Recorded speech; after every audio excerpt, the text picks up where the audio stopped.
Good evening mga kababayan. Okay, may nagtanong sa atin na kababayan natin sa comment section kung alin daw ang mas mabisa sa dalawa, kung Lunas Herbal Capsule ba o yung hydrogen natin. Okay, magkakaiba ng trabaho yan. Unahin natin ang Lunas. Okay, ito.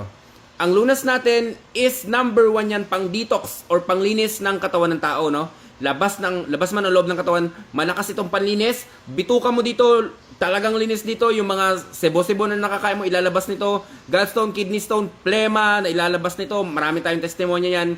Ito ang trabaho niyan. So, linisin ang katawan ng tao. Ngayon, dito naman tayo sa hydrogen tablet plus elemental magnesium.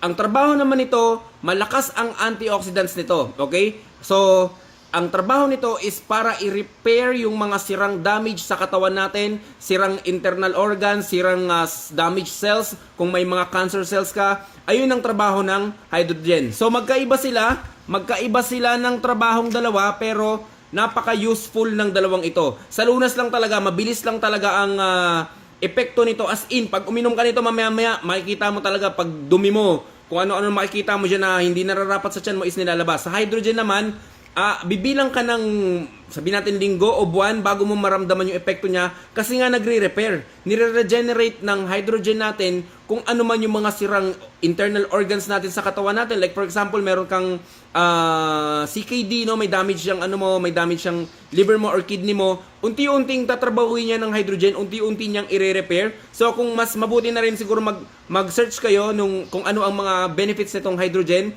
madali lang naman makita to. And then number 1 to sa Pilipinas, no? Kauna-unahang hydrogen tablet to sa Pilipinas. And then sa totoo lang, ito ang pinakamurang hydrogen tablet as of now, no? Makikita nyo naman yan sa pricing kung isa-search nyo eh. And then be proud dahil meron na tayo sa Pilipinas ito. Number 1 nga ito at lumabas pa ito sa Pinoy Farmer Channel, na pag lumabas sa Pinoy Farmer Channel, automatic yan, napaka-epektibo niyan. Even yung oil pa lang natin, kung lumusaw ng mga